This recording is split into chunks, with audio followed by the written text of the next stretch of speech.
ফেসিবাদ কালো না লাল, কোন ফেসিবাদকে আর বাংলার জমিনে বরদাস্ত করা হবে না ইনশাআল্লাহ। কেউ যদি ফেসিবাদের ভাষায় আবার কথা বলেন, কেউ যদি আবার ফেসিবাদীদের মতো আচরণ করেন, তারা কোন পথ খুঁজে পাবেন আমরা জানি না, কিন্তু আমরা তাদেরকে পরিষ্কারভাবে বলে দিতে চাই, বাংলার জমিনে এই দেশের আপামর ছাত্র তরুণ মেহনতি জনতার ফেসিবাদকে বরদাস্ত করবে না। আমরা অতীতে রুখে দিয়েছিলাম আল্লাহর উপর ভরসা করে, ভবিষ্যতেও কেউ মাথা তুললে তাও রুখে দেওয়া হবে ইনশাআল্লাহ। 9 থেকে 24 সালের জুলাই মাস পর্যন্ত বাংলাদেশের মানুষ স্বস্তিতে কথা বলতে পারেনি। বাংলাদেশের মানুষের জীবনের কোনো নিরাপত্তা ছিল না।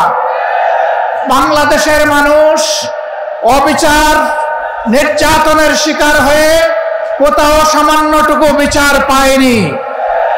বাংলাদেশ দুর্নীতিতে ভেসে গিয়েছিল, দেশের টাকা লুণ্ঠন করে বিদেশে পাচার করা হয়েছিল। 1 নয় 2 নয় 28 লক্ষ কোটি টাকা বাংলাদেশ থেকে বিদেশে পাচার করা হয়েছে, যা বাংলাদেশের এভারেজ বার্ষিক বাজেটের 60টা বছর কভার করে সেই মুদ্রা বিদেশে পাচার করা হয়েছে। তারা আমাদেরকে উন্নয়নের কথা বলতো, তারা উন্নয়ন করেছিল তাদের নিজেদের, আর তারা রাস্তাঘাট এবং দালান তৈরি করেছিল রোডের বদলে বাঁশ দিয়ে। একবার একটা মেয়েকে এরকম একটা ডিবেটে বলতে শুনলাম যে আজ যদি কবি বেঁচে থাকতেন, তিনি বলতেন বাঁশবাগানের মাথার উপর চাঁদ উঠেছে, ওই চাঁদের জায়গায় চাঁদ তো আছে, বাঁশগুলো সব কই, সব বাঁশ উধাও হয়ে গিয়েছিল। সম্মানিত দেশবাসী, ফ্যাসিবাদীরা আমাদেরকে উন্নয়নের গল্প শোনাতো, বলতো বাংলাদেশ এখন সিঙ্গাপুর, বাংলাদেশ এখন কানাডা। হ্যাঁ, বাংলাদেশ কানাডা হয়েছে তাদের জন্য, কারণ তারা পালিয়ে গিয়ে কানাডায় বেগমপাড়া তৈরি করেছে। বাংলাদেশের টাকা ব্যাংকগুলা লুট করে ডাকাতি করে সিঙ্গাপুরে নিয়ে তারা ব্যবসা প্রতিষ্ঠান গড়ে তুলেছে। সম্মানিত বন্ধুগণ, এই ফ্যাসিবাদ শুধু প্রতিপক্ষ রাজনৈতিক দলকে আঘাত করে নাই, তারা বড় আঘাত দিয়েছিল আলিম ওলামার উপর। হেফাজতে ইসলামের নেতারা সারা দেশে অন্যায়ের বিরুদ্ধে প্রতিবাদ করেছিলেন। আল্লাহ এবং আল্লাহ রসুলের বিরুদ্ধে কিছু সংখ্যক বেয়াদব প্রকাশ্যে চর্চা করেছিল, তাদের জবাব দেওয়ার জন্য শান্তিপূর্ণভাবে রাজধানীতে তারা একত্রিত হয়েছিলেন। 13 সালের 5ই মে সেখানে বর্বর হামলা চালিয়ে রাতের অন্ধকারে অসংখ্য মানুষকে খুন করা হয়েছিল।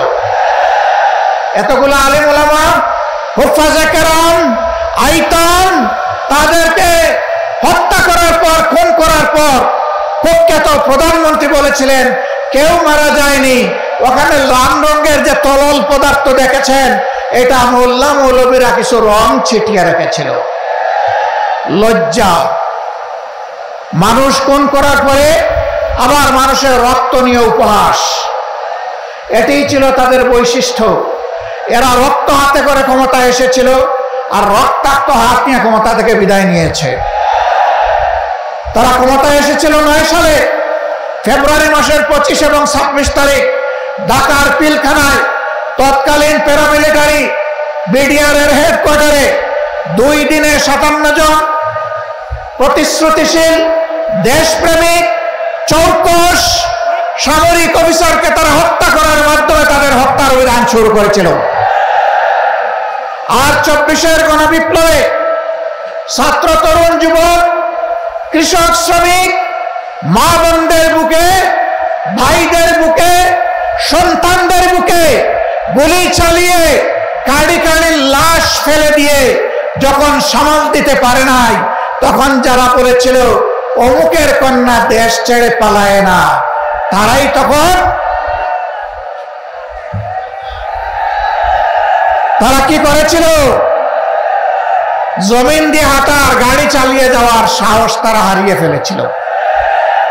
আমাদের দুঃখ লাগে, আমাদের গর্বিত সেনাবাহিনীকেও এই খুনের কাজে তারা ব্যবহার করার চেষ্টা করেছে।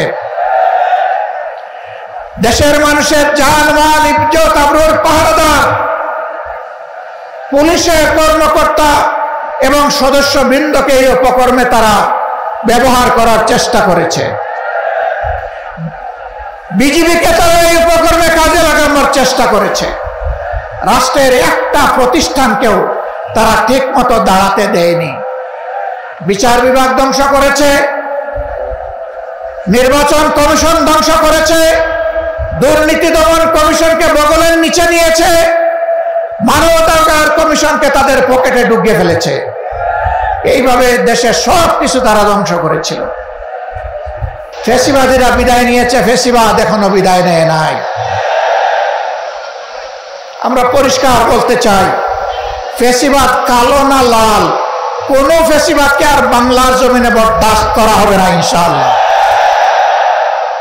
কেউ যদি ফ্যাসিবাদের ভাষায় আবার কথা বলেন, কেউ যদি আবার ফ্যাসিবাদীদের মতো আচরণ করেন, তারা কোন পথ খুঁজে পাবেন আমরা জানি না, কিন্তু আমরা তাদেরকে পরিষ্কারভাবে বলে দিতে চাই, বাংলার জমিনে এই দেশের আপামর ছাত্র তরুণ মেহনতি জনতার ফ্যাসিবাদকে বরদাস্ত করবে না। আমরা অতীতে রুখে দিয়েছিলাম আল্লাহর উপর ভরসা করে, ভবিষ্যতেও কেউ মাথা তুললে তাও রুখে দেওয়া হবে ইনশাআল্লাহ, কাউকে ছাড় দেওয়া হবে না। সম্মানিত বন্ধুগণ, আজান হয়ে যাচ্ছে, আমরা কথা বলবো না। আমরা কোনো বিশেষ দলের বিজয় চাচ্ছি না, আর দলেরও বিজয় চাচ্ছি না। আমরা বাংলাদেশের 18 কোটি মানুষের আকাঙ্ক্ষার বিজয় চাই, আর সেই আকাঙ্ক্ষার বিজয় হবে কোরআনী আইনের মাধ্যমে ইনশাআল্লাহ। এর বাইরে গিয়ে এটা প্রমাণিত হয়ে গেছে, কোনো কিছু দিয়ে এর বাংলাদেশকে এগিয়ে নেওয়া সম্ভব নয়, সুশাসন প্রতিষ্ঠা করা সম্ভব নয়।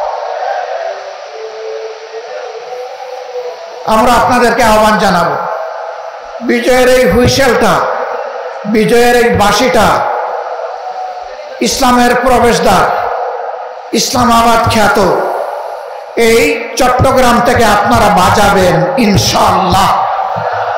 আপনারা বাজাবেন সেই বাঁশি, এই বিজয়ের বাঁশি এখান থেকে শুরু হবে, আর চেরাপুঞ্জির পাহাড়ে গিয়ে ওর ধাক্কা লাগবে ইনশাআল্লাহ।